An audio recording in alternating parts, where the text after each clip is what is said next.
एक बार બધા પ્રેમથી જય બોલો. બોલો સદગુરુ મહારાજની. બોલ શ્રી નિરોત મહારાજની.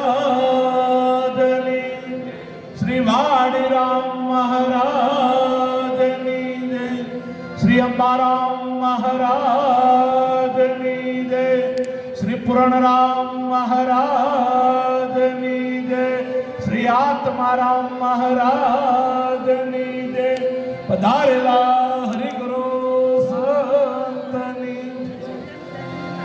આજનો આ પ્રસંગ જયંતિરામે અનેક સંતોને તેડાઈ સુંદર મજાનું જ્ઞાનનું આયોજન કરી અહીંયા જ્ઞાન ગંગાને પ્રગટ કરી. ધન્યવાદ છે. દર વખત અમે કહીએ છીએ કે ગુરુનો મહિમા ખાલી ગાવાથી મેળ પડે એવું નથી, ગુરુનો મહિમા કરી બતાવવો પડે. ધન્યવાદ છે જયંતિરામને જોરદાર તાલીઓથી વધાવવા મારા વાલા કે જેમને આ મહિમા કરી બતાવ્યો. વિશેષમાં આખું જગત કહે છે કે પરમાત્મા એક છે અને બધામાં એક જ બોલી રહ્યો છે હે. અને અનેક સંતોએ પુરાવા પણ આપ્યા છે કે બોલે બીજો નહીં એનો સમજવો ભેદ, જેના વડે સૌ શાસ્ત્રો થયા ચારે વેદ. બોલે તે બીજો નહીં પરમાત્મા પોતે, અજ્ઞાની વધોળો કે અડગો રહીને પોતે.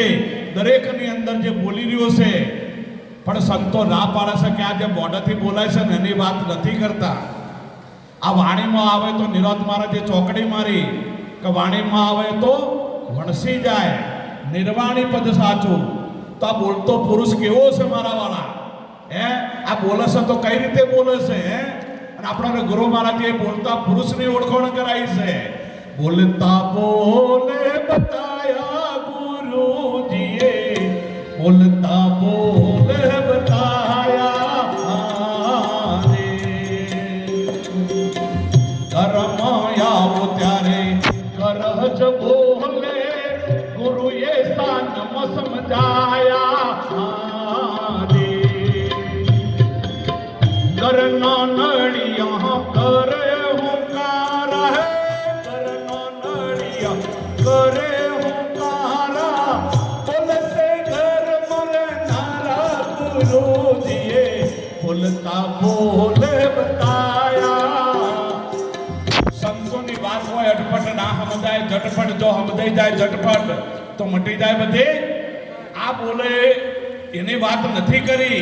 ઘણા સંતો એવી વાત કરતા હોય છે કે આ બોલવા વાળો એક છે, આ હોબળવા વાળો એક છે, આ જોવા વાળો એક છે. આ તો મોટા મોટો ગપ્પો છે મારા વાલા.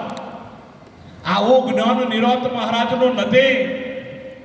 જો બોલવા વાળો એક છે અને અત્યાર સુધી ભજન લખોડો ને તો બોલતા પુરુષનો લખોડો છે. કોઈ દાડે તમે ભજન હોબળ્યો કે હોબળતા પુરુષની ઓળખાણ કરી લ્યો, હેડતા પુરુષની ઓળખાણ કરી લ્યો, ખાતા પુરુષની ઓળખાણ કરી લ્યો હે. પણ જો વાણી લખવાની છે તો બોલતા પુરુષની વાત થઈ છે. અને આ બોલવાની વાત એટલે આ મોઢાથી બોલવાની વાત નથી. જીભ વિનાની જુક્તિ જોડી કે મહામુક્તિને માણો, મન કર્મ વચને મોની લેશે સોમાં કોઈ એક સાણો. આ વગર મુખે જે બોલી રહ્યું છે એની સંતો વાત કરે છે. આ બોલે એની વાત કરી છે, આ મોઢાથી બોલવાની વાત નથી કરી. કારણ કે આપણે બધા કહીએ છીએ કે આ બધાની અંદર બોલવા વાળો એક છે, પણ બધાની એકતા તો કરવરાય. પણ કઈ રીતે કરવરાય હે? આ રીતે એકતા નથી કરી. આ જો જુઓ તો બધું અલગ અલગ દેખાય છે. આ રીતે રૂપે એકતા નથી કરવરાય મારા વાલા. અને ઘણા સંતો તો એવી વાત કરે છે કે નોમ એવું એ રૂપ એવું એ નોમ છે ને ગુણ એવું એ નોમ છે. આપણે ગપ્પો છે ખોટી કે નામ સંસાર મેં તાસે મુક્તિ ના હોય. આદિ નામ તો ગુપત હે જાણે વિરલા કો. અને એ જ સાખી નિરોધ મહારાજ બોલ્યા છે કે નામ નગર નવખંડમાં, આખું નગર નામનું છે. જો અગડી મૂકો તો નામ ને નામ છે. પણ આ નામની વાત સંતોએ નથી કરી કે નામ નગર નવખંડમાં. અહીંયા વચન આપ્યું છે કે નિરાત નિર્ગુણ દેશ. કયા નામની વાત કરી? નિર્ગુણ દેશ કોને કીધો? નિરાતને કીધું નિર્ગુણ નામ. અને આ નિર્ગુણ નામની વાત સંતોએ કરી છે કે નામ નગર નવખંડમાં નિરાત નિર્ગુણ દેશ.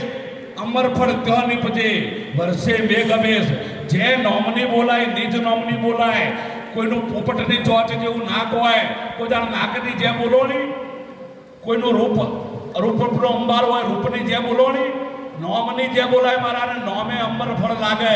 અને નિજ નોમની સંતોએ વાત કરી છે ને અનેક સંતોએ નિજ નોમ જોણ્યા વિના કે વેરી બન્યા રોમના ગાવો રે ગુણ ગુરુજીના નોમના મહિમા નોમનો છે ને નોમે એકતા કરાઈ છે આપણોને. આ બીજી રીતે આપણને ગુરુ મહારાજે એકતા કરાઈ નથી. અને મહિમા જો સુધી આ સત્ય વાત નહીં સમજાય ને તો સુધી ભટકણ ચાલુ રહેશે મારા વાલા. કારણ કે વાતો તો આપણે કરીએ છીએ બધું એક જ છે કે આ બધામાં એક તત્વ વલસી રહ્યું છે, પણ કયું તત્વ છે હે? તો અહીંયા નામે એકતા થશે, નામ સિવાય બીજો કોઈ મેળ પડે એવો છે? વિશેષમાં સંતો વધારે છે. આજે મહાન સંતો અહીંયા બિરાજમાન છે. એક એક શબ્દો એમના આપણે જીવનમાં ઉતારીશું તો આપણો આજે જીવન ધન્ય બની જવાનું. આટલું બોલી મારી વાતનો વિરામ આપું. બોલવામાં કદાચ કોઈ શબ્દની ક્ષતિ થઈ હોય તો મને બાળક સમજી માફ કરજો. બધાને કોટી કોટી વંદન સાથે જય ગુરુમાં.